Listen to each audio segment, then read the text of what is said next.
Praise the Lord. Amen. Buhay na buhay ba tayo? Amen. Tayo kalabit ngayon katabi mo. Buhay pa ba dyan? Buhay pa? Buhay pa? Buhay ka pa ba? Are you alive? Alive. Ang mga anak ng Diyos dapat laging buhay brag yan. Laging alive ang Espiritu. Kasi bakit? Mayroon nagpapalakas sa Kanya. Amen ba? Amen. Yes, minsan gusto mo nang sumuko sa buhay. Minsan gusto mo nang umayaw sa laban. Minsan gusto mo nang i-give up kung ano yung binigay ng Diyos na sa'yo na buhay. Pero the good thing is, God is faithful. Amen po ba? Handa niya palakasin ang mga nangihina nating buhay.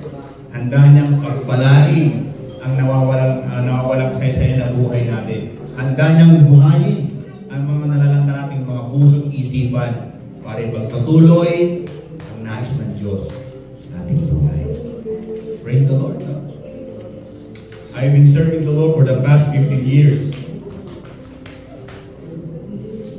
Siguro, mag-19 years na. And way back, when I was 20 years old until now, sabi ko rin paano ko nagawa? Nagtumayo sa harapan ng mga tao at bigyan ng mensahe ng iyong salita. I'm wondering kung paano ko nagawa yan. Marami na pong mga tao na ako'y tumayo at nagmensahe sa harapan nila. Meron pong mga doktor, mga abogado, siguro presidente na lang, tsaka siguro mga senador, mga mawala. But most of yung mga estado po ng mga tao, try ko na pong mamaral sa harapan. Ano po yung nagbibigay sa akin ng kalakasan? Why I stand in the front of them to share the word of God? Not by me. Klaro po yun, hindi ako yun. Klaro po na hindi ko magagawa yun. In my own strength, in my own understanding, in my own ability, klaro po yun. Pero salamat sa Panginoon, no? Sa itsura kong ito, sa postura kong ito ang ginagamit ng Panginoon para ipangaral ang kanyang salita at sabihin sa mga tao ang kaligtasan na meron siya. Na ito yung napakahalaga dapat tutunan ng bawat isa. Ito dapat yung kung saan tayo ay ng mga anak ng Diyos ay lumalago sa pagkatawag natin sa Kanya. Ito dapat yung daily na umaangat sa ating buhay. Ito sana yung lagi nating nabibigyan ng panahon para palakasin at pagyamanin ang buhay na meron tayo sa Diyos. Amen po ba? Ako'y walay po na lang sa Panginoon. Hallelujah. Sa oras po ito, Lord. Tapos po namin ang iyong mensahe, yung salita. Namin po pag-inilay-nilayan, aming babasahin, at aming ang aralin, Panginoon. Nawa po, ay patuloy po ito magbigay sa amin ng karunungan ng buhay. Kung paano po kami susunod sa iyo, at kung paano namin gagawin ang mga salita ng banal na nais mong isa buhay. Lord, bigyan niyo kami ng puso, handang yakapin ang mga prinsipyo na ito. Handang sundin, Panginoon, without questioning ko. Nais po namin, Lord, na mapagpumaba sa iyo at pasunurin sa mga bagay na nais po sa buhay namin. Dahil, Lord, itinakda mo yan para sa ayon kong ikabubuti, Lord God. Minsan pa, dalangin po namin na ang Banal na Espiritu siya mangusap po sa amin upang malinaw po namin maiintindihan ang nais mo sa oras po nito. Salamat po sa pangalan ni Jesus. Amen and Amen. Meron po tayong tinatawag na generational era. Ano pong ibig sabihin? Meron po tinatawag ng mga baby boomers. Ayan, di ba? At silent babies. Sino pong nabuhay ng mga silent babies na? Sunod is baby boomers. And sunod is Generation X. Di ba? Ito yung mga panahon yata ng mga Generation X. Ito yung mga may sumasayo na gumagano. Di ba? Iba yan? Yung panahon na yan. Tapos next is the Generation Y. X and Y. Then the next is Millennial. Diba? Millennial, tsaka may linya. May linya. Diba? Okay? So, according to the social studies, na ang bridge between the generation X and Y going to the millennials is going to Gen Z is the millennial tipo. Ano ibig sabihin? Ito kasi yung nakaranas from no gadgets going to technology. Sila kasi yun eh. Na naranasan nila na wala pang text noon. Ang text namin noon, yung text talaga na tinataas. Yun ang paglaro noon. Text talaga, di ba? Kasi nagipag-away pa dahil sa text na yon. Then, sila rin yung unang nakatry ng mga gadgets. At until now, sila yung nakakita kung paano nag-evolve ang mga gandang mga technology. Kasi ngayon, ang mga Gen Z ngayon, iba na rin sila.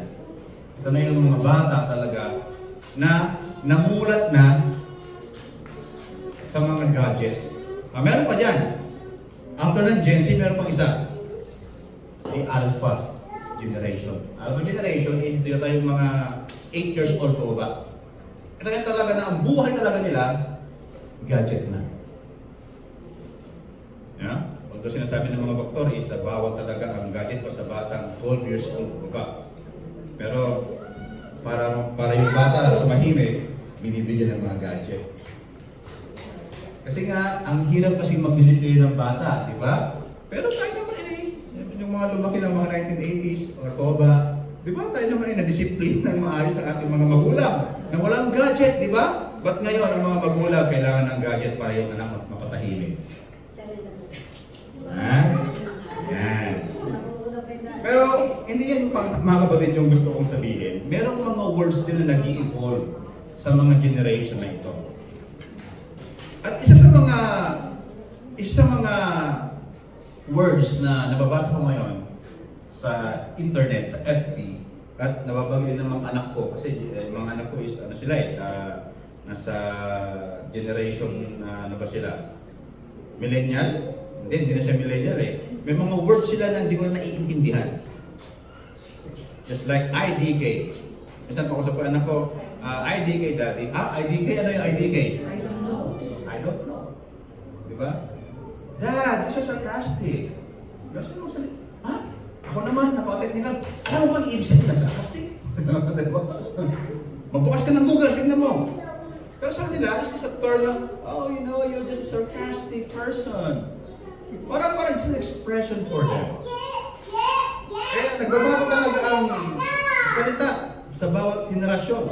And isa sa mga napansin ko na salita is itong POV. What's the meaning of POV? POV. POV. Ha? Puto or?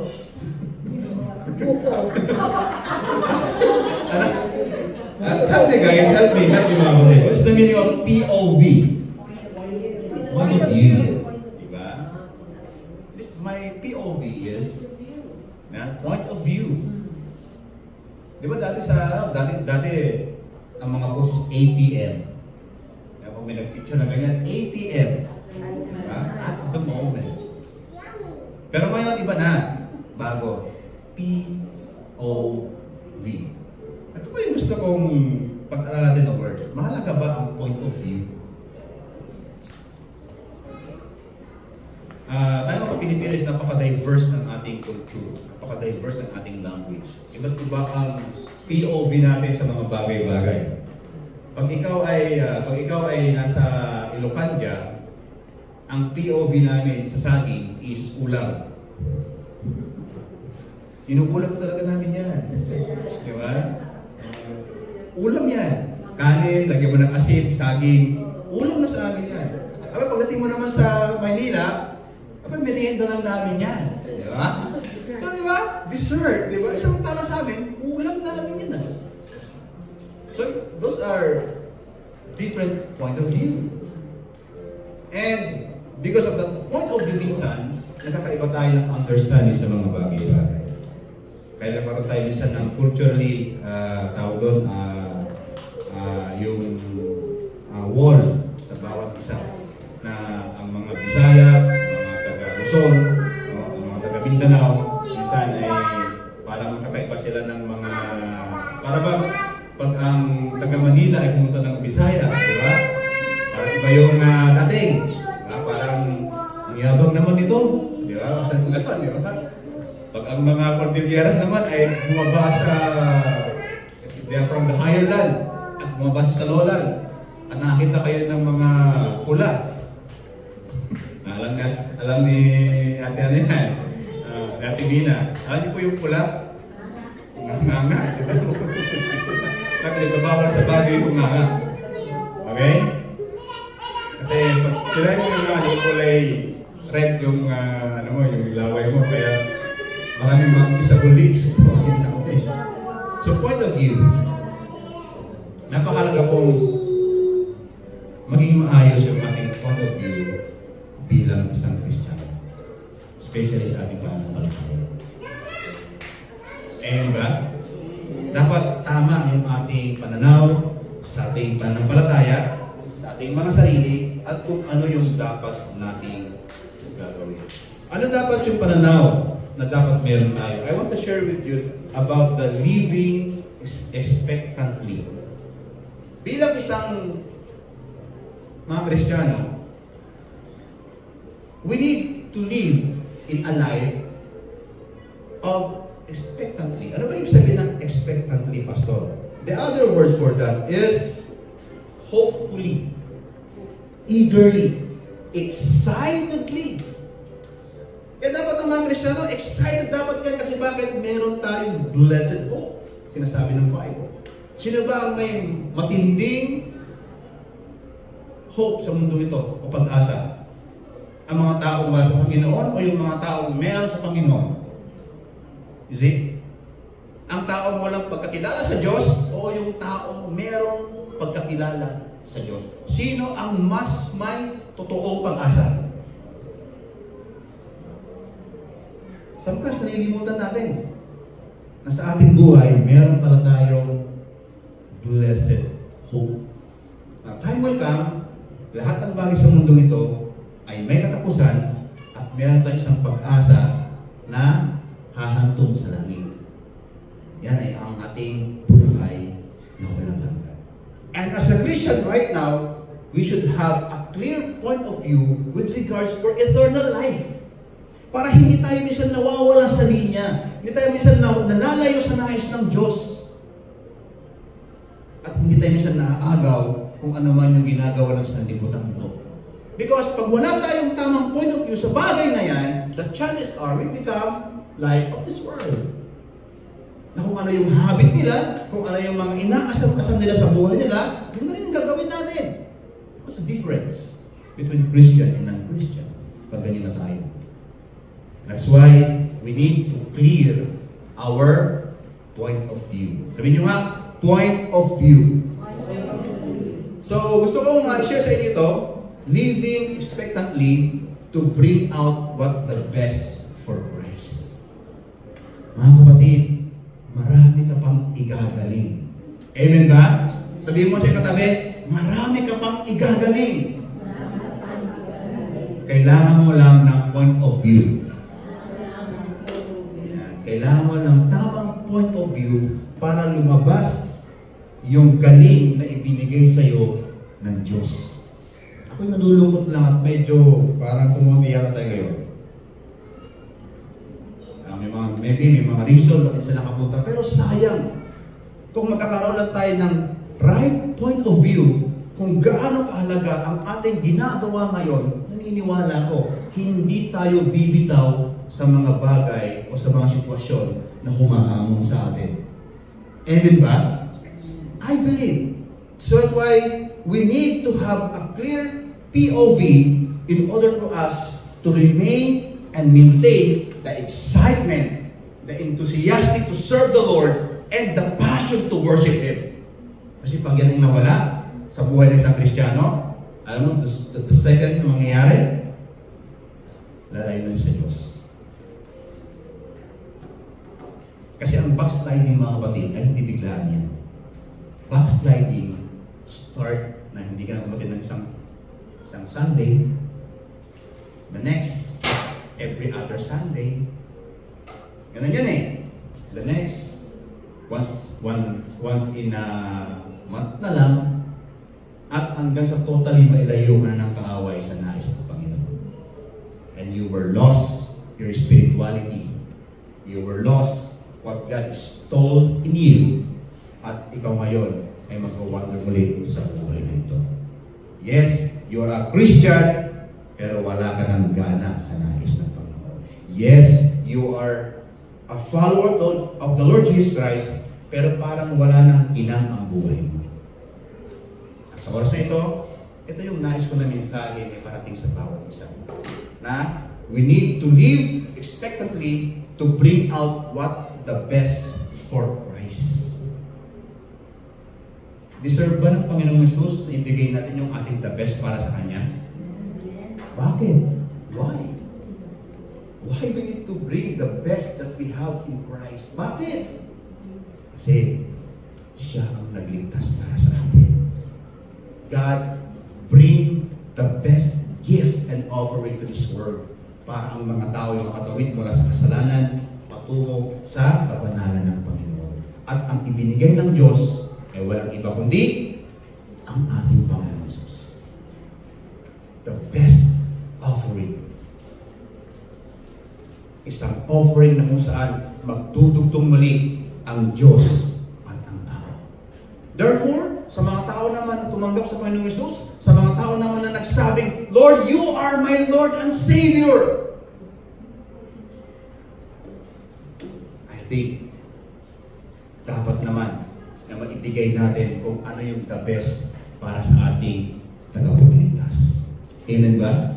Kaya dapat nag-worship tayo, dapat todo. Walang reservation. Pag tayo nag-pray, todo. Walang reservation. Bring out the best in you for Christ.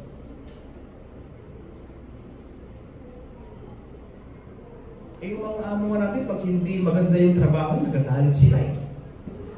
Tama ba? Si teacher, Rachel, pag hindi magaling yung estudyante, nabipingon siguro si teacher. Ang tagal na tinuturuan ng tinaw, hindi na marunong magsulat. May pinsan ako, binaster yung grade 2. Sabi ng teacher, ikaw na naman. We need to bring the best of what we have for our Lord Jesus Christ. Amen po ba? At ito yung gusto ko pag-usapan natin. Open our Bible in Philippians chapter 1, verse 9 to 11. Say amen if you're there. Sinasabi doon ng salita ng Panginoon in Philippians chapter 1, verse 9 to 11. And this is my prayer. Wow. Ano yung prayer na to? That your love may abound more and more. So hindi pala enough na may love ka lang, pero yung love na yan ay, sa Tagalog, mag-umapaw.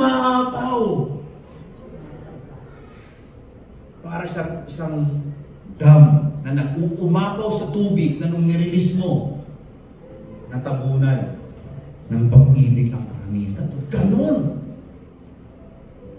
Na meron pang love ngayon, pero dapat yung love na yan ay mag-umapaw. In knowledge and depth of insight.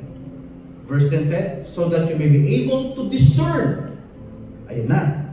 Pag kailangan pag-apawin yung pag-ibig na meron ka sa Panginoon, ng karunungan at ng pagkaunawa. Bakit? Para magkaroon ka na that you will be able to discern what is best and may be pure and blameless until the day of Christ, filled with the fruit of righteousness that comes through Jesus Christ, to the glory and praise of the Father. Hallelujah. Purihin ang Panginoon sa pagkakabasa ng kanyang salita. Dito nakita natin kung gaano si Apostol Pablo pinapanalangin niya ang mga Philippians believer na nire-remind niya, mga Christian dyan sa Pilipos, tandaan ninyo, I know na meron na kayong pag-ibig ng Diyos sa inyong buhay. I know that you receive the love of God in you. But remember this, it is not enough that you have the love of God in your life. Kung di yung pag-ibig na yan, ang pagyaman. mapalalim, lumago, no? Abound. Sino naman sa inyo ng puno ng mangga na halos wala ka nang makitang dahon dahil sa dami ng bunga? Di ba? Hitik sa bunga. Ang tawag doon, abundant. More fruits. Napakarami. Di ba nakakatuwa sa mga halaman, sa mga puno, nakakita na napakaraming bunga, isang ubas na napakaraming bunga. So, ang ganda ng ubas, ang daming kuntol, di ba? Nakakainganyo. Nakakita ka ng mga bulaklak, ng mga orchids, iba klase ng mga bulaklak, ibang kulay, di ba? Ang ganda, nakakainganyo. The same with the love that Christ has given us. Hindi enough na meron ka niyan, sabi ng Bible, kundi pagyamanin mo. Mag-umapaw ang pag-ibig. So to live a life with expectantly, it is also a life that God wants us to be. Ito rin yung nais ng Diyos na mangyari sa atin. Na yung love na meron tayo nga sa Panginoon, which is the agape love, na pagyamanin natin. Umapaw sa atin yan. Yan ang gusto ng Panginoon. At yan ay ina-expect ng Diyos para sa atin. All of us can live a life with expectancy or eagerly as God wants us to manifest in this world. The good news is, lahat tayo pwedeng mabuhay ng may excitement, ng may eagerly, ng may passion bilang isang Kristiyano. To show in this world that our God is supreme. That our God is faithful. Amen ba? That our God is a loving Father. Paano maniniwala yung mga tao sa atin kung tayo mismo mga Kristiyano ay lulugo-lugo sa ating buhay? I know, marami tayong pagdaanan sa ating buhay. Yes, marami tayong mga struggle from the past. But remember, when God called us, He promised us that He will empower us. He will give everything for us. Segue lang po tayo. Romans chapter 8, verse 32. Sige, basahin po natin. Ano sinasabi doon? Romans chapter 8, verse 32.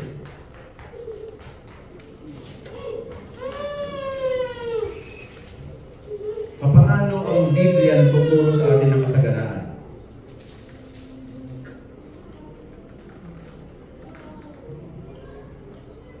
I think verse 32. Sabi doon, since He did not spare even His own Son, but gave Him up for all of us. Kung meron mang kayamanan ang langit na walang pwedeng pumantay sa lahat ng kayamanan ng buong universe na ito, hindi pwedeng pantayan o binhin, ibinigay ng Diyos yan para sa atin. Ano yun? Ang kanyang anak na si Jesus. Then, ano yung kasunod doon? Ano yung kasunod? Won't He also give us everything else? Ano sinasabi? Ibinigay nga ng Diyos yung kanyang anak eh. Yung future mo kaya, yung mabibigay ng Panginoon ng maayos yan. Yung mga pangangailangan pera ngayon, di ba ibibigay ng Panginoon yan? Ano ngayon yung problema natin? Na pera. Hindi ba ibigay ng Diyos yan? Yung pinakamahalaga sa langit, ibinigay ng Diyos. How much more yung mga bagay na sa mundo ito, hindi kaya pwede pagkalugin ng Diyos sa atin yan, sa kanyang mga anak, sa mga tagasunod niya na handang ibigay ang lahat para mabigyan ng lugod ang Diyos na buhay? Hindi ba ibibigay ng Diyos? Grabe.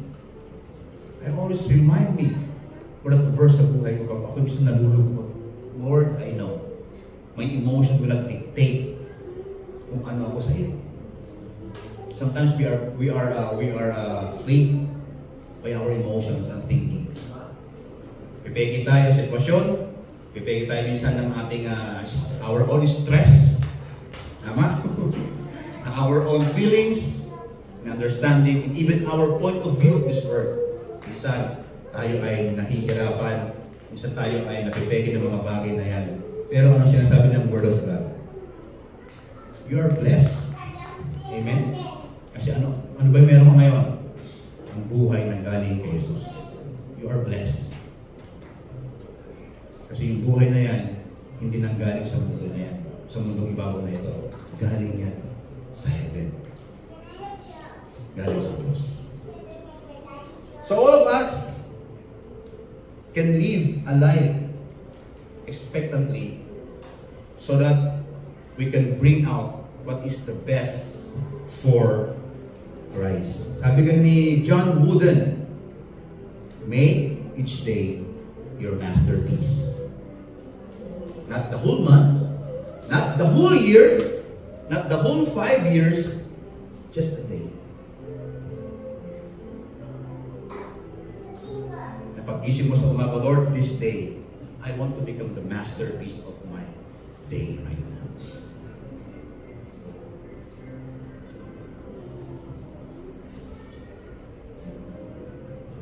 So by adhering or embracing the 3 attitudes I am sharing to you right now, we can understand that living as a Christian, as a believer of Jesus Christ, as a children of God, is a life that is truly blessed, fulfilling, and the best possible. So like kong share sa inyo, yung tatlong katangian or attitude na magtuturo sa atin paano ba tayo mabubuhay ng life with expectancy so that we can bring out the best in us to serve our Lord and Savior. Na tayo bilang mga anak ng Diyos, bilang mga believers of Christ, that our life in Him is a life of blessing, fulfilling, and the best possible to come. Mga kapatid, pinagpala na tayo ng Panginoon. Amen ba? Nung ikaw ay nanalig kay Jesus, pinagpala ka niya. Kailangan wala itong yakapin. We need to embrace that kind of blessing. Kasi bakit? The more yan kasi na nire-resist mo, Lord, basta hindi naman pinagpala, tinang trabaho ka ako. No! Huwag mong i-measure ang blessing ng Panginoon sa present condition mo ngayon. Kasi bakit? Napakalugi, para bang napakaalangan naman na you are now comparing who you are right now compared to what God is saying to you. Sinasabi na ng Panginoon, you are blessed, ikaw naman parang hindi. Ano ba yan? That is a diabolical argument. You are resisting what God is telling you. Sinasabi na ng Bible, pinagpala ka ng i-resist mo naman. Di ba? Kaya ng mga diablo. Hindi mo alas sa sinasabi ng Diyos. Kaya once that you resist what God is installing you, that is diabolical argument. Ang kailangan mo lang gawin, believe. Amen ba? Believe. Trust. Have faith. Yan ang nais ng Panginoon. So, 3 attitudes yung bibigay sa atin ng pag-unawa para makita natin na ang buhay Kristiyano bilang isang anak ng Diyos ay isang buhay na pinagpala at fulfilling and the best life for you to come. Nakahanda yan. What are the 3 attitudes that we need to understand? Number 1 is the attitude of abundant love in action. In verse 9 said, "And this is my prayer, that your love may abound more and more in knowledge and depth of insight." So mahalaga na yung love na ating natanggap sa Panginoon, since you accept the Lord and Savior, your Lord and Savior Jesus Christ as your personal Lord and Savior, meron ng pag-ibig dyan. Because yung sacrifice ng Panginoon sa krus ng Kalbaryo is the love of God. Tama ba? John 3:16. Ano sabi? For God so loved the world that He gave His only begotten Son, that whoever believes in Him shall not perish, but have eternal life. Hindi enough na ikaw ay niligtas lang ng Panginoon mula sa karumihan, patungo sa kabanalan, kundi binigyan ka niya ng pagmamahal. Amen ba? Ang tanong ko sa inyo, na-receive niyo ba yung pagmamahal na yan, na bunga ng kaligtasan ng Diyos sa inyong buhay? Did you receive that love? Pag hindi mo na-receive yan, ibig sabihin, hindi ka pa talaga believer ng Panginoon Jesus. Kasi bakit? Part yan ng pagiging ligtas mo sa Kanya. Na ikaw ay mamuhay na sa pag-ibig ng Diyos. Kaya nga, di ba, nung tayo nakakilala sa Panginoon, anong nangyari sa ating buhay? Tayo ay natututo ng magpatawad. Kasi bakit? Pinatawad tayo ng Panginoon. Now we are now reflecting God's forgiveness on us to the people. At nagawa mo yun dahil sa pag-ibig ng Diyos na meron ka. And sabi ng Bible, dapat hindi lang enough na alam mo na mayroong pag-ibig ng Diyos. Dapat yung pag-ibig na yan ay, ano sabi ng Bible? Lumago. Abound. More and more. Ibig sabihin, pasaganain natin sa ating buhay ang pag-ibig ng Diyos na natanggap natin. Work it out. Make some action, some move. Grow.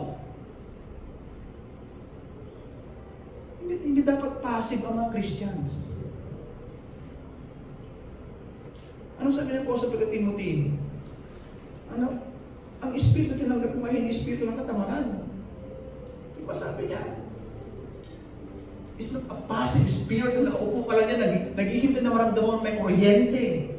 Naghihintay na maramdaman na mayroong mainis sa ulo mo or something sa katawan mo, sabihin mo, andito ang presensya ng Diyos. Hindi ganyan.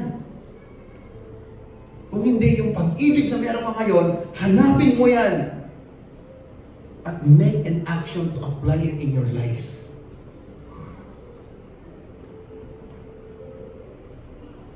Gawin mo, pagyamanin mo, ingatan mo yung pag-ibig na yan. Let that love grow inside of you more and more. Yan ang sabi ng Panginoon.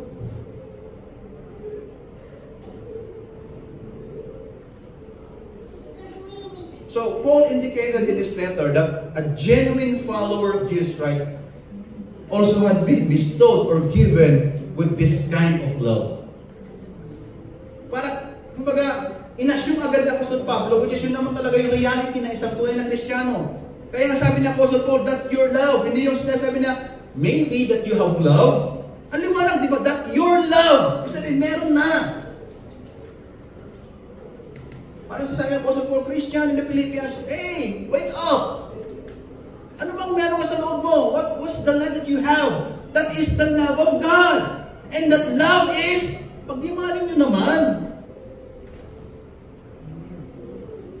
Amen ba? Pag-imanin nyo naman yung pag-ibig ng Diyos na meron kayo. Niligtas na nga kayo ng Panginoon. Kaya na kayong buhay na walang hanggan. Si Lord pa rin pa ang gagawa niyan para... Ano ba? Mas sabi ni Apostle Paul, Philippian believers, wake up! Galaw-galaw!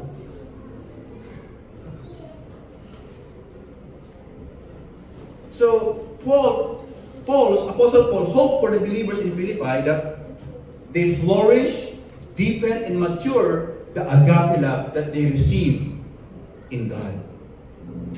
To understand the agape love of God, we will go back to the cross of our Lord Jesus Christ. Pastor, hindi ko maintindihan ibig sabihin ng agape. Agape is loving you without condition. Pagmamahal na walang condition.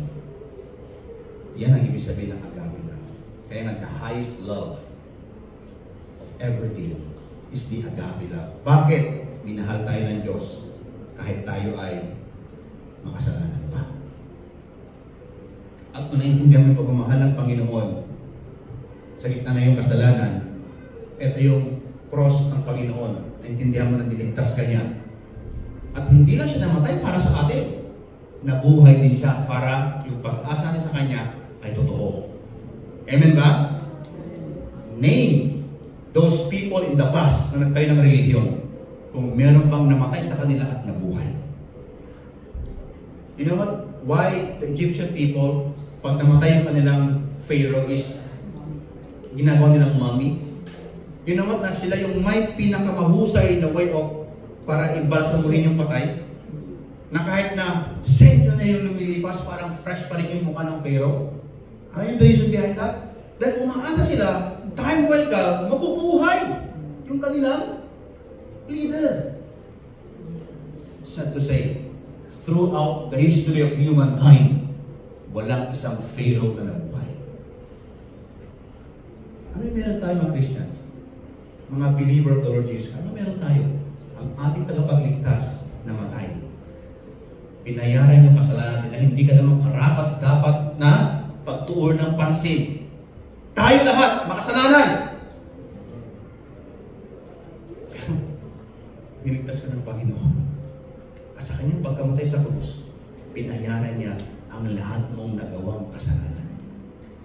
At hindi lang siya namatay, nabuhay siya. Para sa kanyang muling pagbabalik, yung mga nanalig, yung mga naging tapat sa Panginoon sa gitna ng mga pagsubok, yung pangako niyang buhay na walang hanggan ay ibibigay naman niya. Yan ang meron tayo, mga kapatid. That we have as a Christian. Kaya yung pag-ibig ng Panginoon, nung tinanggap mo siya, nandiyan na. Mga kapatid, pwede ba akong makiusap? Palaguin niyo naman yan. Make an action to grow the love of Christ in you.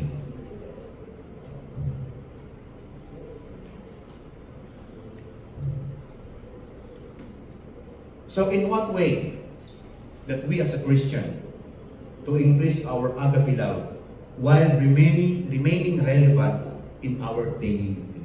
Kasi may mga tao naman na sumobra yung kanilang spirit, yung walang spirituality. Naging extreme naman na they try to detach from this world at pumunta na sa mundo. Kasi nga, lahat na raw ang nasa city or sa mundong ito ay diablo.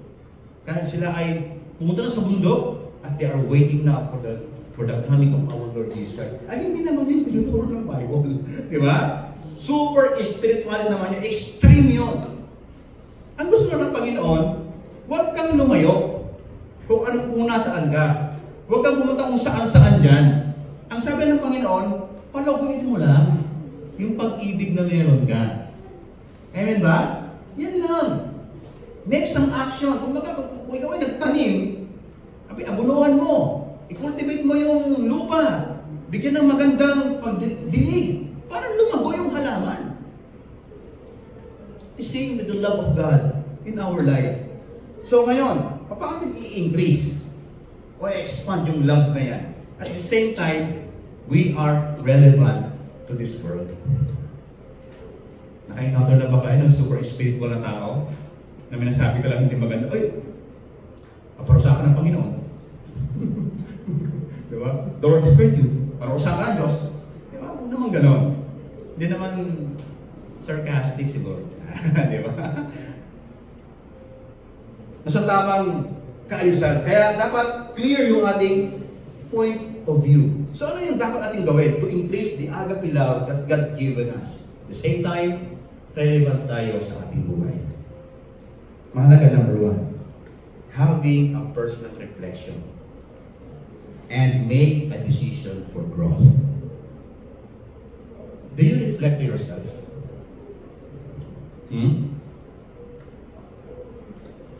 Ano bang Tagalog ng reflect?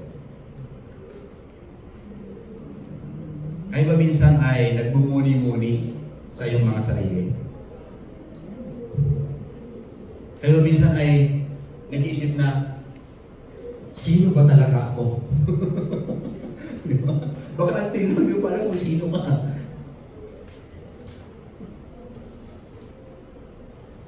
So, ask yourself right now. Sabi mo sa Panginoon, Lord, nasaan na ba ako sa aking pananampalataya? Lord, nasaan na ba yung agape love na na-receive ko sa iyo? We are praying every Saturday, the 23rd anniversary Easy. Thank God for that years. Tanong ko sa inyo, sa mga nandito na naman pa sa akin, for how many years? My question for you, have you ever reflect yourself why you are here? Sunday after Sunday, pastor after pastor, dami ng pastor dumaan dito. Na-reflect nyo ba sarili nyo? What is your real purpose in this church? Na-reflect nyo ba kung nasaan na yung buhay pananampalataya ninyo? Na-analyze nyo ba, Lord, nag-grow ba ako? For the past 5 years, 15 years, 7 years na you're a Christian. Na-reflect mo ba? Lord, nag-grow ba ako sa aking pananampalataya? Kung ikaw ay matampuhin last 5 years ago at ngayon matampuhin ka pa rin, ibig sabihin, hindi ka nag-reflect. Kasi bakit? Walang pagbabago sa buhay mo. Means, hindi mo kinultivate yung ibinigay sa iyo ng Diyos na buhay. Hinayaan mo na lumipas ang panahon. Anong ginawa mo? Ba't hindi mo siya inayos? Ba't hindi mo siya pinagyaman? Sabihin, hindi mo talaga nakilala ang Panginoon.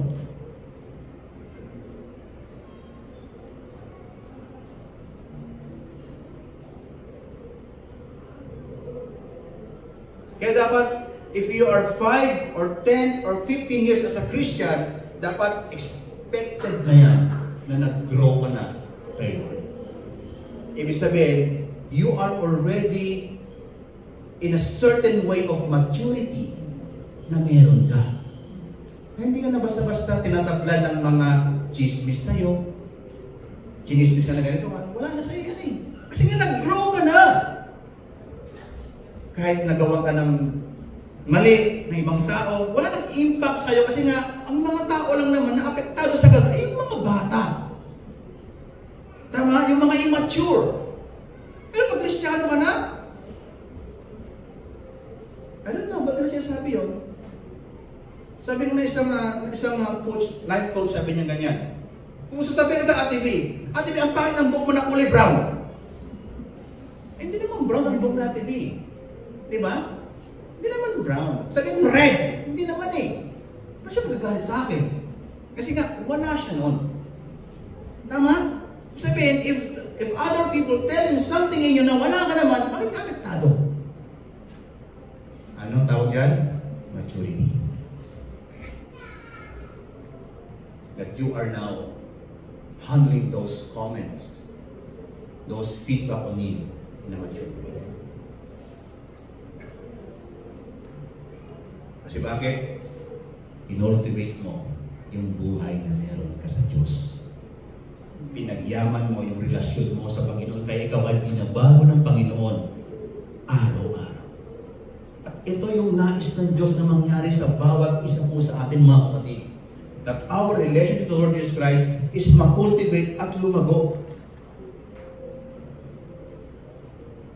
So having a personal reflection and make a decision for growth. Ibig sabihin, self-examination.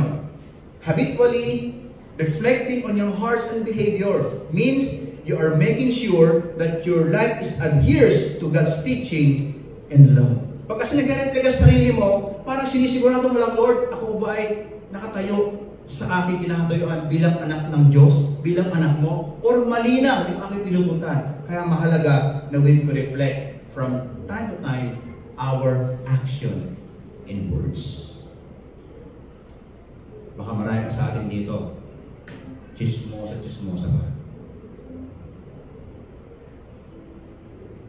Hindi yan gawain sa mature Christian. Ang pag-usapan ang buhay ng may buhay. That's not the life God wants us to be. Sabihin, kung until now, interesado ko sa ganyan, ibig sabihin, you need to grow as a Christian. You need to level up your faith in the Lord. You need to grow the love of God in you.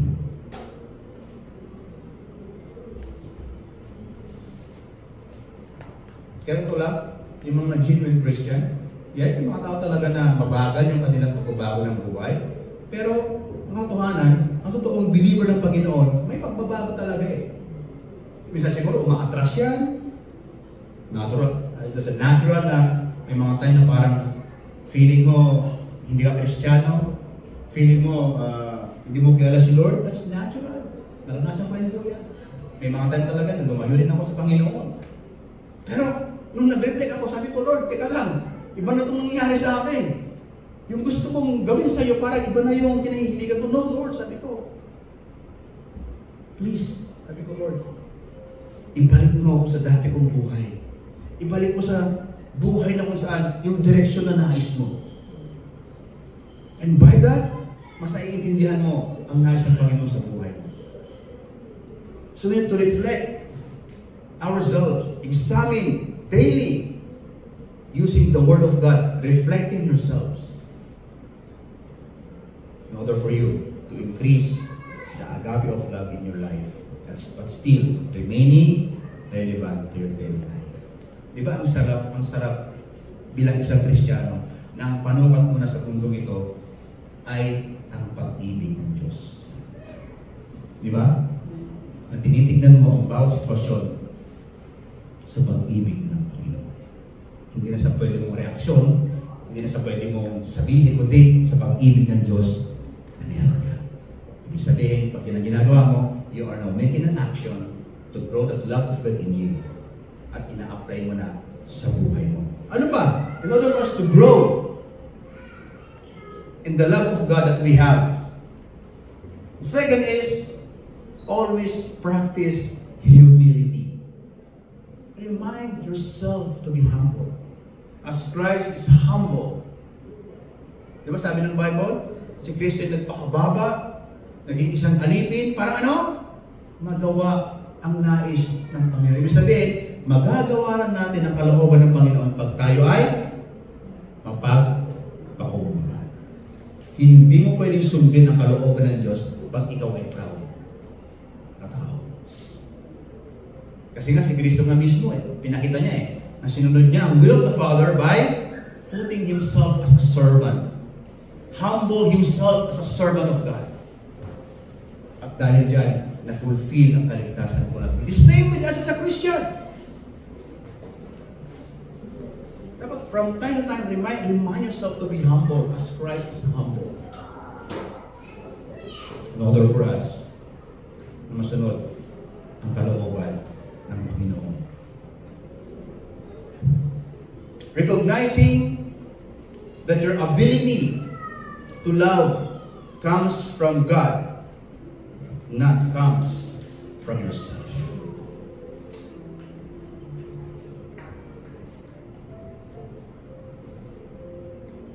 In Philippians chapter 2, verse 3 and 4 said, open your Bible in Philippians chapter 2, verse 3.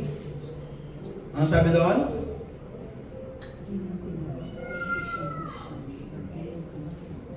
Don't be selfish.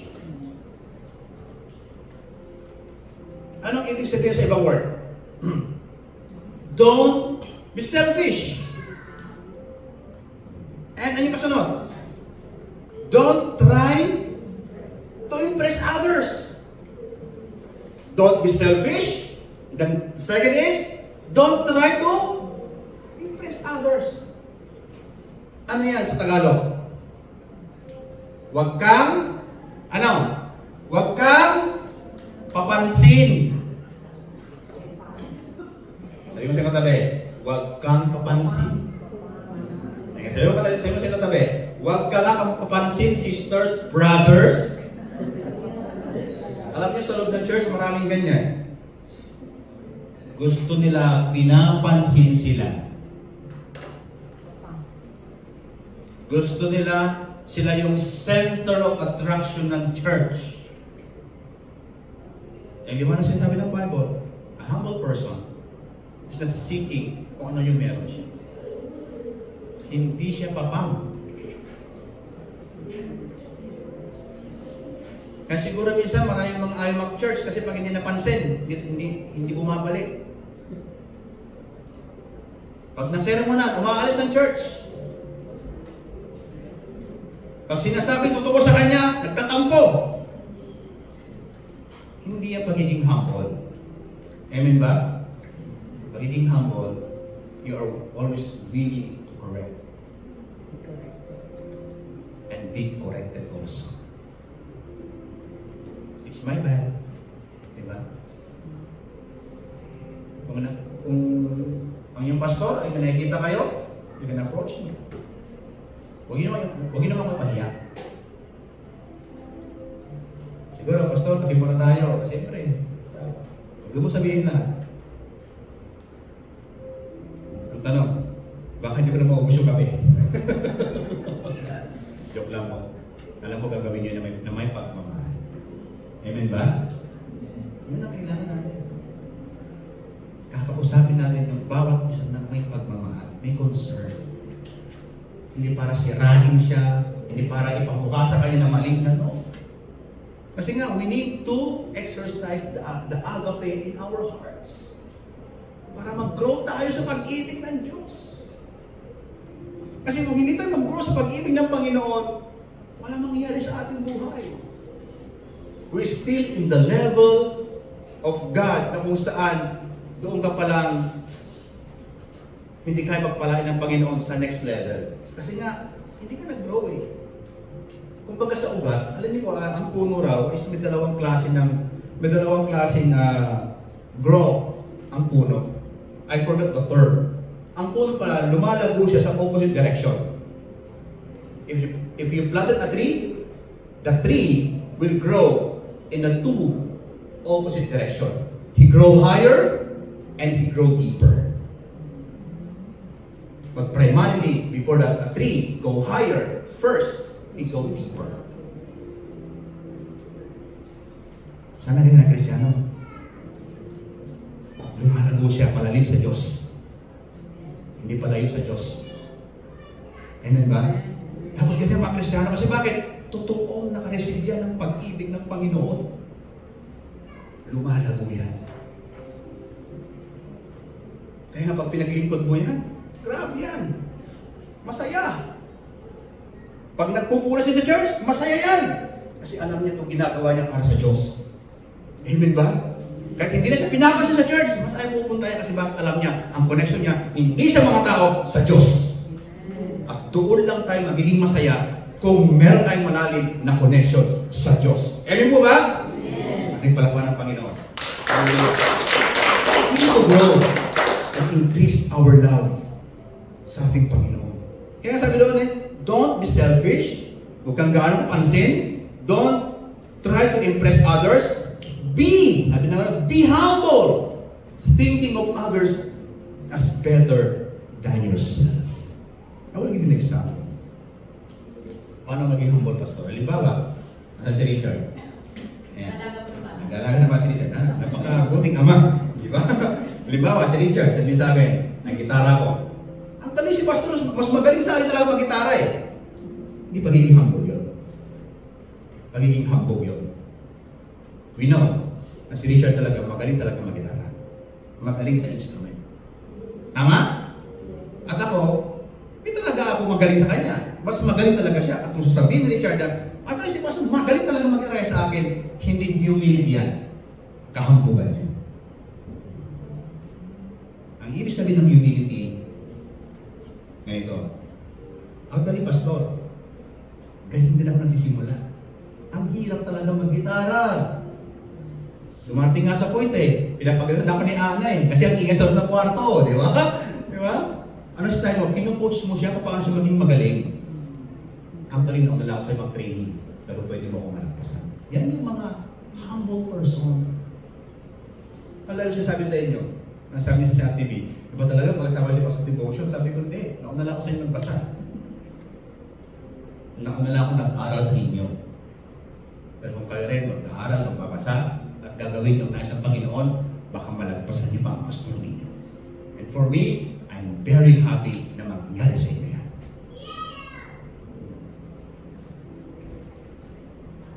You know what? Bilang isang pastor, ewan ko, ba't masaya ako pag nakakita ko ng mga Christian talaga na masaya? They are growing in faith. I don't know why. Sabi ko nga minsan sa mga leaders, ano bang function ng pastor sa church? What is my role in you? Alam niyo ba, marunong ng pastor sa inyo? Baka mamaya kayo ay nakukulit na sa akin. Kulit naman ng pastor na yan. Boring naman yung pastor na yan. Ano bang role ng pastor sa inyo?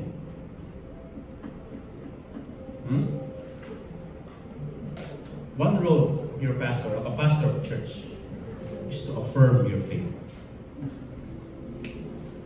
Nice ko Andy, tama yan. Go ahead. Putulin mo pa. Come on, kaya natin yan. Worship team, ilang chapters na binabasa nyo sa isang linggo. Isa pa rin. Gawin yung dalawa. Go, kaya nyo yan. Come on, church. Come on. Do it. Next time, 3, 4, 5, 10 chapters. Come on, kaya nyo yan. That's the pastor. To cheer up kung ano yung pananampalataya na meron ka. Amen ba? Sometimes, in a form of review, reminders. Why? Trabaho natin eh. Na kayo ay maalay sa kalooban ng Panginoon. Na kayo ay nasa gitna ng kanyang kalooban. At ipapag-aral namin yan kahit paulit-ulit pa. Yung trabaho namin. And it is a fulfilling for me as a pastor to see people serving the Lord. Hindi ko alam bakit. Sabi ko nga, Lord, pag minsan, kasi ito lang, makasarili talaga ako eh. Kung bubuhay ko sarili ko talaga, ako yung tao walang pakialam. Bahala ka, buhay ko to. Gagawin ko kung anong meron ako. Meron ko dati, walang pakialam kung ginagawa ko yan kahit na ikaw nagtudroga dyan. Anything, buhay mo yan eh. Ganun po ako man-hit before. Minsan sabi ko, Lord, pwede ba si Kuya Andy na lang tawagin mong mag-preach? Nakakapawag kasi maganda ng sermon. Lord, pwede ba si Gerald na lang? Matangkad pa. Laki ng katawan.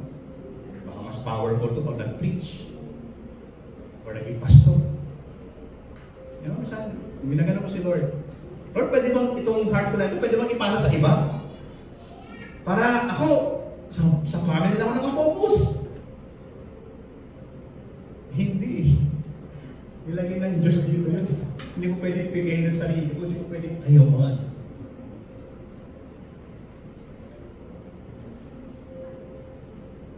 Yung mga times sabi ko, Lord, ba't ako ba? Parang sinasabi ko, Lord, mali ka. Kulang lang pala na dapat ako rin pala bilang isang pastor, kailangan ko pasaganain yung pag-ibig ng Diyos na meron ako. Kaya pag bumabalik ulit ako, sabi ko, Lord, I'm sorry if nag-question ako sa inyo. Sabi ko, I'm sorry, Lord, kung maraming beses ako gustong tumalikod sa pinagpagawa ko sa akin. Because I always measure myself to what I can do to the people. Kasi alam ko naman na mas mga talino talaga sa church kasi sa mga pastor. Totoo yan. Marami talaga sa mga church na mas malayang narating nila sa kanilang buhay kasi sa pastor. Marami pong ganyan. Eh siguro yung pastor, doctorate. Meron naman ganyan, kailangan mag-study. But technically speaking, in the congregation, marami talaga mas magaling sa pastor. Mag-compose ng grammar, no? Magsalita, mag-communicate, mas marami talaga mas magaling. But why God choose these people? Para ipakita ng Diyos yung kanyang kapangyarihan. Amen po ba? Kasi kung magamit siya ng super hybrid people dito, hindi ka mahiniwala na may Diyos. Kaya sabi ng Apostle Paul, I come to you with fear and trembling. Sabi niya sa mga Corinthians. Hindi niyo ako nakita nagyabang. Hindi ko pinakita sa inyo mga credential ko na ako isang Roman citizen, isa akong Jew citizen. No! Pinakita ko sa inyo kung gaano ka-vulnerable ng isang tao na pwedeng masaktan pag nilait ninyo.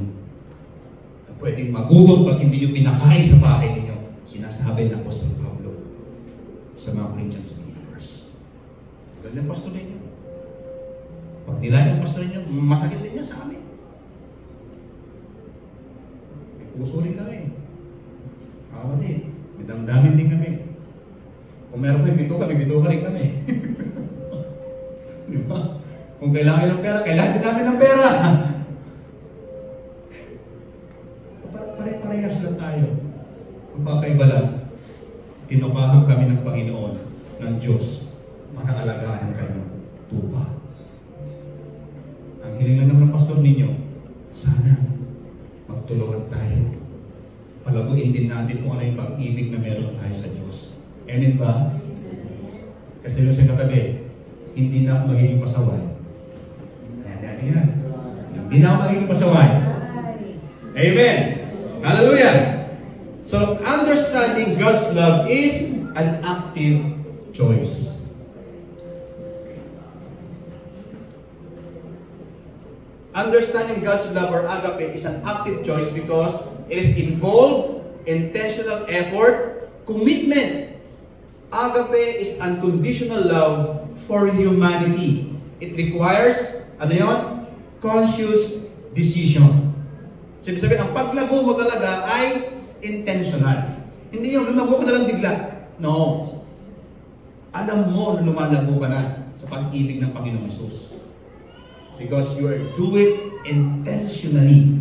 Kaya minsan yung mga tao dumalo sa buhay natin, di ba sabi nga, sometimes people come to you to give you a lesson, come to you to be a blessing, come to you to comfort you. Salamat tayo sa mga tao na yun. Because those are allowed by God in order for us to be mature in God's love.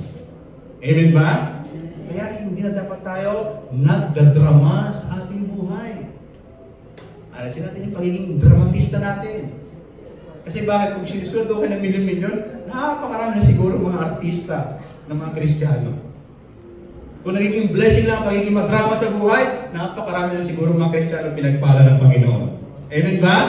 Kaya from now on, focus on the love of God na meron ka kaysa sa mga drama ng buhay natin. Be mature enough and stand as a mature Christian in the sight of God in this world.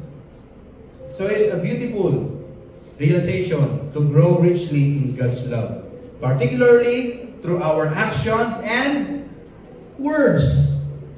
To live expectantly in order to bring out what the best in Christ for our life, hindi lang enough na meron kang pag-ibig sa Panginoon.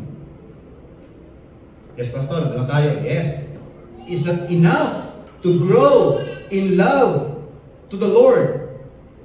But we need also to have an attitude of identifying what is worth living for us, to approve what is excellent, best, and quality in our life through our Lord Jesus Christ. In which, this is my second point, is we have an attitude of identifying the worth of living to approve what is excellent.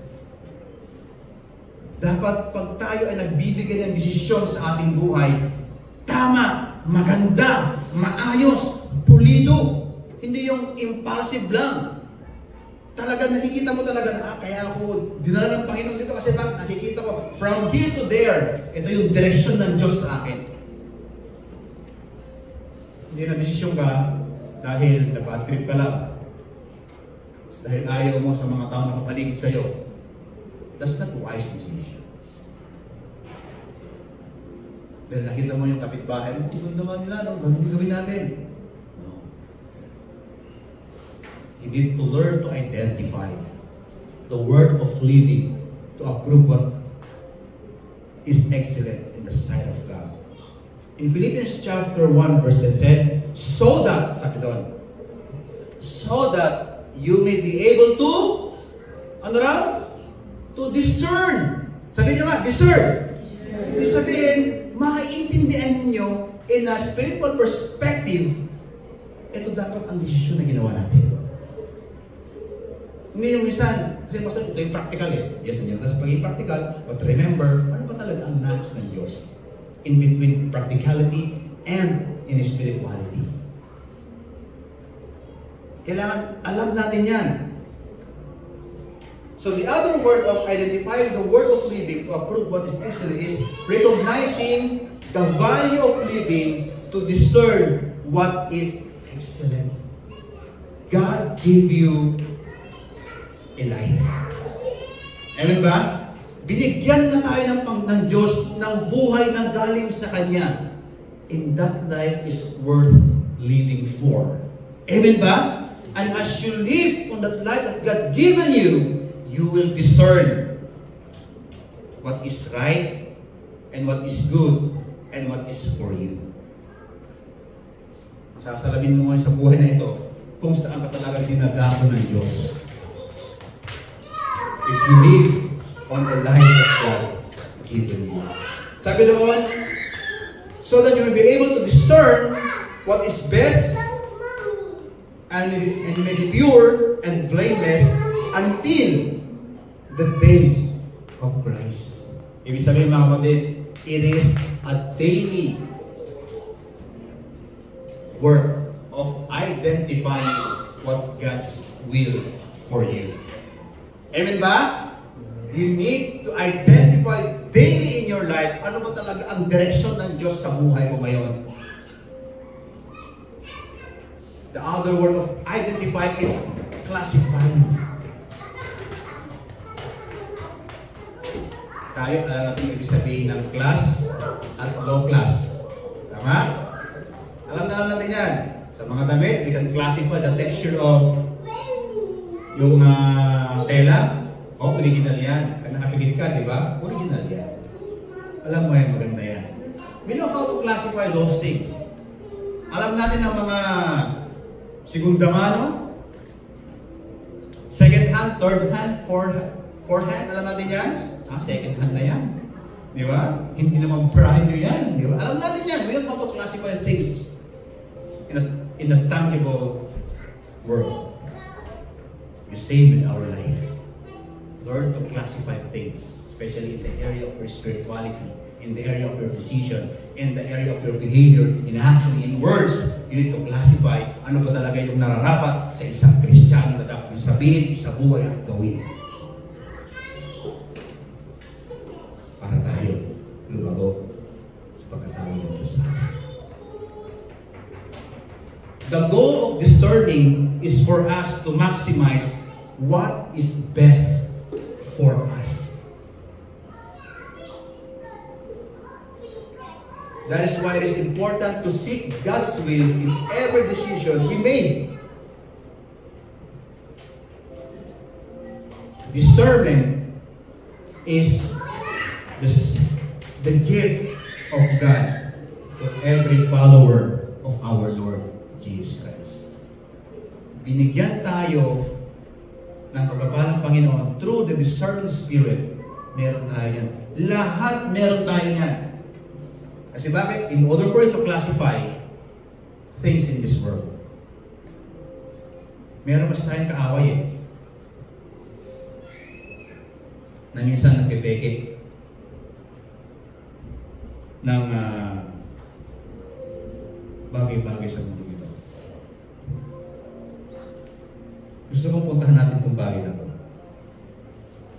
Kasi meron kasing magaling mangopya. Meron kasing magaling manggaya. At minsan, yung mga gaya, nagagaya tayo sa ginagawa. Kaya dapat we need to classify things sa buhay natin.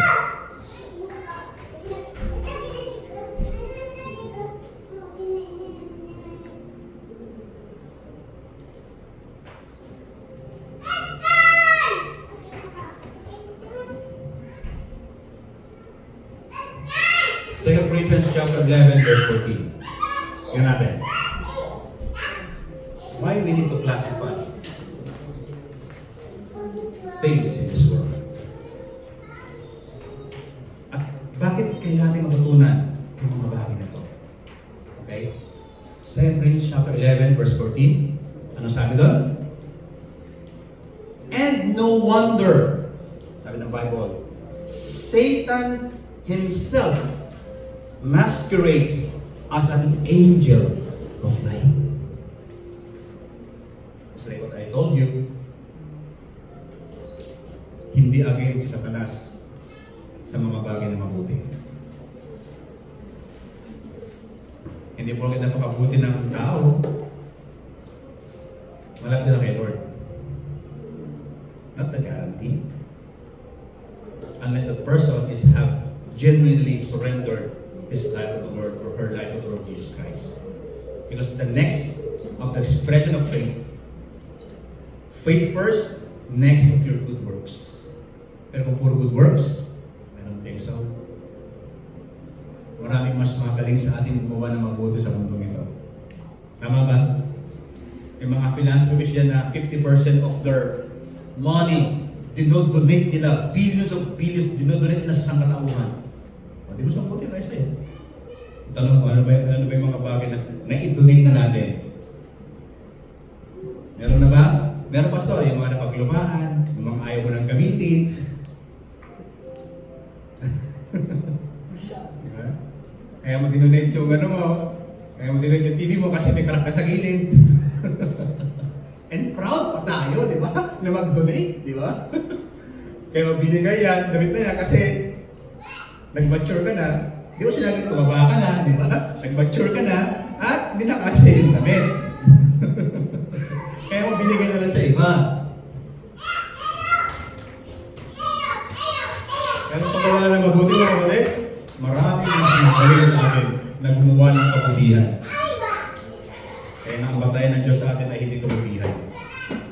Yung ating pananampalataya sa Panginoon. So we need to classify things in our life. We need to identify the will of God in our life. In every decision, in every situation. Para bakit? Makita natin, baka mamaya pangit lang ng diablo yan.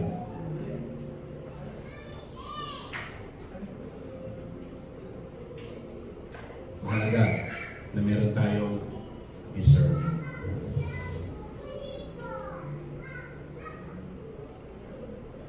Nahihiling ko ito mga kapatid. You can sharpen your discernment. As a follower of Christ, we need to sharpen our discernment. Kailangan meron tayong malalim, kumbaga meron tayong matalas o malalim na way of discernment sa ating buhay para maklasify natin yung mga gawa ng kaaway sa ating buhay. Question is, how to sharpen your discernment? Sino rito may kutsilyo sa bahay? Nung ginamit mo sa manok, sa mga gulay, wala na, hindi na makaputol ang ugat ng manok. Kaya ito na ugat ng manok, di ba? Hindi na makaputol, di ba? Can you imagine? Mag-i-exert ka ng matinding effort para maputol mo yung pakpak. Gutom ka na, hindi mo putol yung pakpak. Anong kailangan mo? Asahin. Di ba? Asahin mo. Para, pag ginamit mo sa kamatis, no? Sa ampalaya, sa gulay, napaka-smooth. The same with us. In our discernment, kailangan matalas ang inyong pangdama. Matalas ang inyong pakiramdam sa mga bagay-bagay sa paligid natin para makita natin ang kalooban ng Panginoon. How to sharpen our discernment? Number one, have a deep understanding of the Bible. Meron tayong malalim na pagkaunawa sa salita ng Diyos. Kaya dapat inaaral at binabasa natin ang Word of God.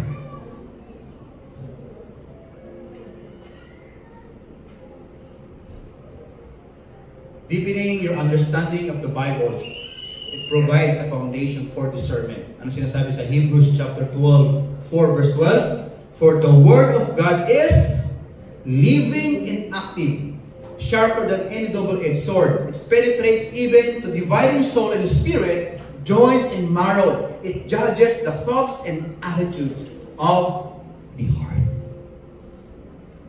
Kaya pag nagpapasa ka ng Bible, mas lumiliwanag sa iyo ang mga dapat mong gawin sa buhay mo. Kasi bakit? Nakikita mo na yung mga dapat mong desisyon. Nakikita mo na yung mga dapat mong gagawin. Nakikita mo na yung mga dapat mong action. Kasi ba, ang Word of God ay parang salamin ng ating buhay ito. And the more you read the Word of God, it reflects who you are as a Christian. And by that, lumalalim at tumatalas ang discernment mo. Ano pa? Seek wise counsel. Ano ibig sabihin niya? Seek and advice. Consult with a mature Christian and mentors to demonstrate godly wisdom. Tama rin minsan, nagtatanong ka sa mga Kristiyano na alam mo, may malalim na rin buhay Kristiyano. Tama yun, huwag kang mahiya. It's a privilege for them to give you counsel.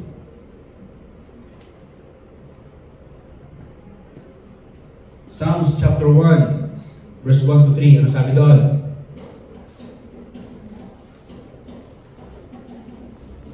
Ang sabi ng Bible, blessed is the man who does not walk in the counsel of the wicked, or stand in the way of sinners, or sit in the seat of mockers, but his delight is in the law of the Lord, and his law he meditates day and night. He is like a tree planted by streams of water, which yields its fruit in season, and whose leaf does not wither. Whatever he does, prosper.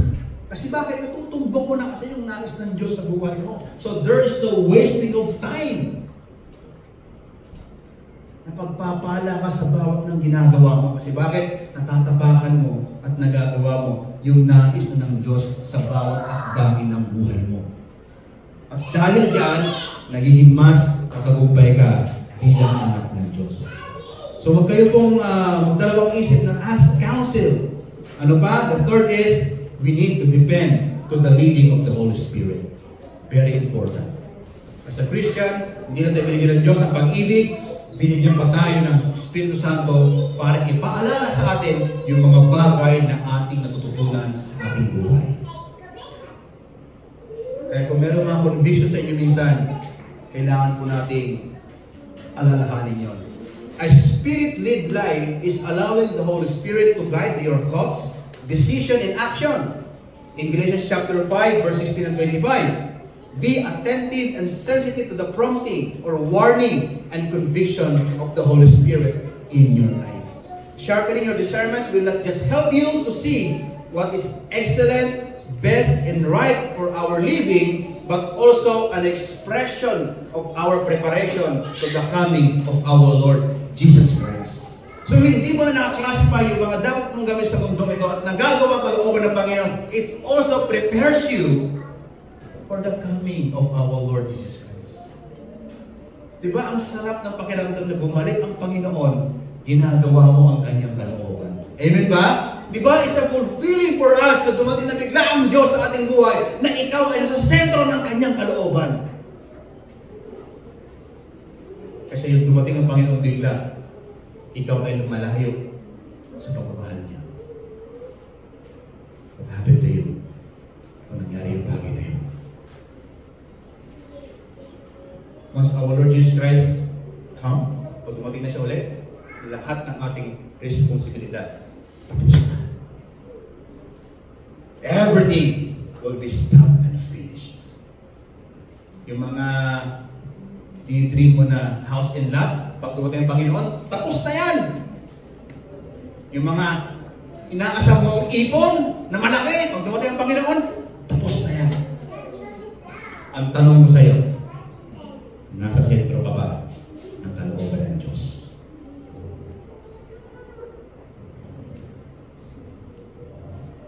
But hindi ka sigurado that if you are now in the center of the will of God, mga kapatid, go back to your first love. Go back to the Lord. Bumalik ka sa Diyos. Ask God. Nagbuhay ulit yung passion mo sa paglilingkod sa Kanya. Pagsunod sa Kanyang kalooban. Habang may panahon pa.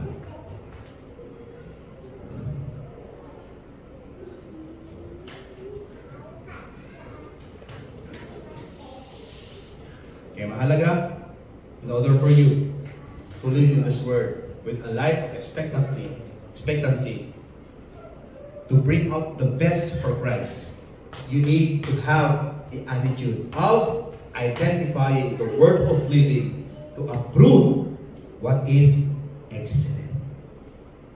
Kumbaga, mamimili ka rin lang naman yung pinakamaganda na buhay. Amen ba? At ang pinakamaayos at pinakamagandang buhay, walang iba kundi sa piling ng Diyos. Amen ba? Amen. be prepared for yourself. And the third is the attitude of manifesting God's goodness as the fruit of righteousness. In order for you to live a life of expectantly or expecting or a life of eagerly, passionately, in order for you to bring out the best in you, the third attitude is manifesting God's goodness or the fruit of righteousness in your life. Philippians chapter 1 verse 11 said, filled with the fruit of righteousness that comes through Jesus Christ to the glory and praise of God. Ibig sabihin, nagbubunga tayo ng mga bagay na katuwiran ng Diyos at yan ay ating ini-exhibit sa ating buhay. Reflecting God's goodness by bearing the righteousness fruit sa buhay natin. And that is the third attitude na dapat meron tayo.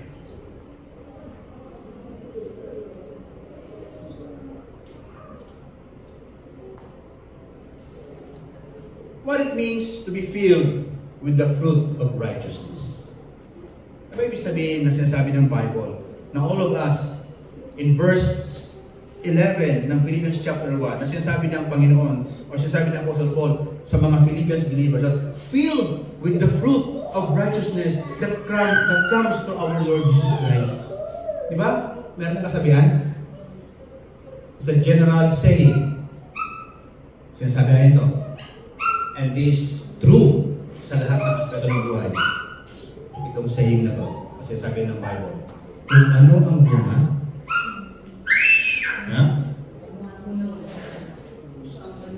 siya ang puno. Bilang sa Kristiyano, sino ba ang puno natin? So dapat ang bunga ng isang Kristiyano, ang bunga ng ating pananampalataya, ay si Jesus. The righteousness of God. Hindi yung mga iniidolo mong K-pop singer, mga artista. Maraming ganyan, no? Mga iniidolo nila, mga artista, kung ano suot ng artista, kung ano yung suot ng idol nila, nakared din siya. Kahit masagwang tignan. Kung nakablue rin siya. Kung nagkulot yung kanyang idol, nagkulot din siya. Kasi bakit? Yun yung kanyang nire-reflect sa kanyang sarili. Di ba minsan? Sino sa inyo nakamit ng artista? Sa buhay niya? Ha? Nakamit niya? Anong feeling niyo kung nakamit niyo yung artista? Na-try niyo ba mag-selfie sa kanya? Ha? Anong feeling? Di ba ang sarap i-post? Katabi ko, si Piolo Pascual. Di ba? Katabi ko, si Christine Reyes. Di ba? Kasi bakit? Parang na-identify ka sa kanya.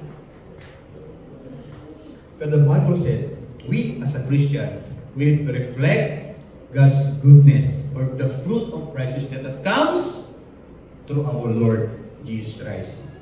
What this means to be filled with righteousness or to be filled with the fruit of righteousness? To be filled with the fruit of righteousness means to exhibit qualities and behaviors that reflect a life that is aligned to God's will and character.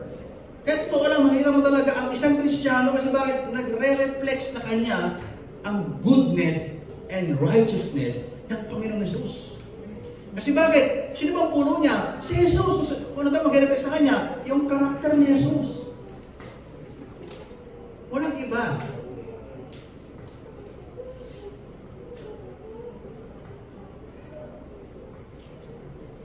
This involves demonstrating virtues such as love, joy, peace, patience, kindness, goodness, faithfulness, gentleness, and self-control. Yan sinasabi sa Galatians chapter 5, verse 22. Nakikita yan. Kung hindi man nakikita ng malakihan, meron yan. Meron yan sa kanyang buhay. So the ultimate aim in manifesting God's goodness and the fruit of righteousness in our life is to glorify and give honor to our God. Amen ba? Di ba sinabi sa Matthew chapter 5 na pag pinapakita niyo ang inyong mabubuting gawa, ano sabi ng Bible doon? Na papapurihan ang ating Ama na sa langit. Nagdiriwang ang langit pag nakikita niya ang kanyang mga anak na nagbibigay ng papuri sa pamamagitan ng mga gagandang gawa na nakuha nila sa kanilang Panginoon. It gives glorification to our Father in heaven. Glorifying God through our action and reflecting God through our character in this messy and unfulfilling word. Nanawa yung buhay natin bilang mga kan-Diyos maging isang refleksyon ng pag-asa, ng pagmamahal, ng pag-iingat ng Diyos sa mundong ibabaw. Amen ba? Nandiyan pa kayo? Sampal pa sa Panginoon? Hallelujah! Praise the Lord! So, these are the three attitudes to live a life with expectancy in order for us to bring out the best in us. Nais na Panginoon na ilabas ang potensyal na meron ka.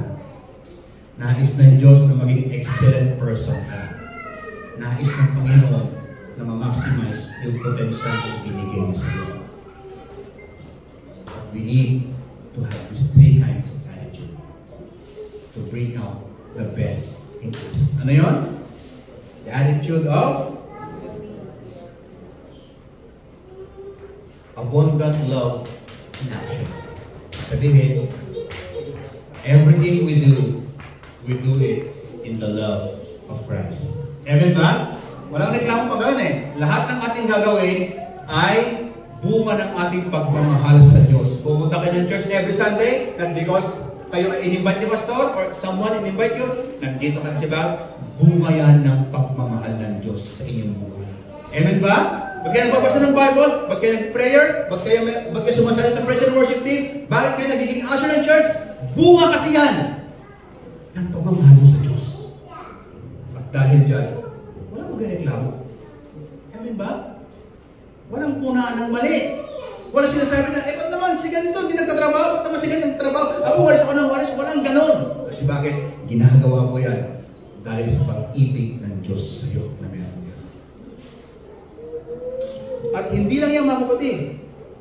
We also to display an attitude of identifying the word of living to approve what is excellent. And the third is the attitude of manifesting God's goodness, which is the fruit of righteousness. By embracing the three attitudes that I discussed to you, may these three attitudes help you to understand as a Christian, as a believer of our Lord Jesus Christ, as God's people, that your life is a blessing, fulfilling, and the best possible to come. Kapatid, pinagpala ka ng Diyos. Amen ba? Pinagpala tayo ng Panginoon. Lahat ng problema natin meron ng kasagutan. Lahat ng bagay na meron tayo, mga challenges, meron ng kalakasan na kahanda ng Diyos sa iyo. Kailangan mo lang gawin. Kailangan mo lang paalahan ang sarili mo na ang buhay Kristiyano ko ay pinagpala na ako ng Panginoon. Don't compare your life with other people. Focus on God. Focus on what God installed in you. And that love that God installed in you, pagyabugin mo pa. Pagyamanin mo pa. Para patuloy kang magay at pagpalain ng Panginoon. Time will come. As you go in your maturity sa Lord, I believe God will bless you abundantly. Ang Panginoon natin pagpala. Ang Diyos natin ay mayaman. Ang Diyos natin ay mapagmahal.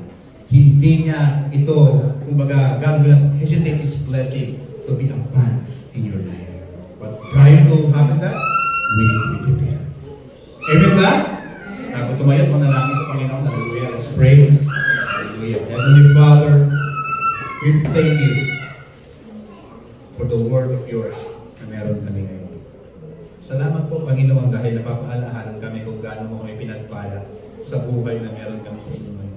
Sa relasyon na meron kami sa inyo, Lord God. And help us, Lord, to manifest those attitude na meron kami ngayon. Those attitude, Lord God, na aming diniscuss, help us, Father, to manifest in our life. Para, Panginoon, mas mailabas pa namin kung ano yung blessing na meron kami, kung ano yung kakayahan, Panginoon, na meron kami. I pray sa aking mga kapatid, Lord, sa mga oras po ito. Kung sila, Lord God, pinanghihinaan ngayon, Lord God, ang iyong pagmamahal, Lord, love them so much, O God. Panginoon, embrace and secure them by your love, O God. Dahil ikaw lang naman talaga, Panginoon, mapagbibigay sa amin ng buong fulfillment sa aming buhay. Thank you, Lord, sa iyong salita, sa hapon ito, sa aming pagkatipon-tipon sa lugar na ito. We bring back all the glory to you in the name of Jesus. Amen. Amen. So yun, isang palakpak sa Panginoon. Hallelujah. Praise the Lord.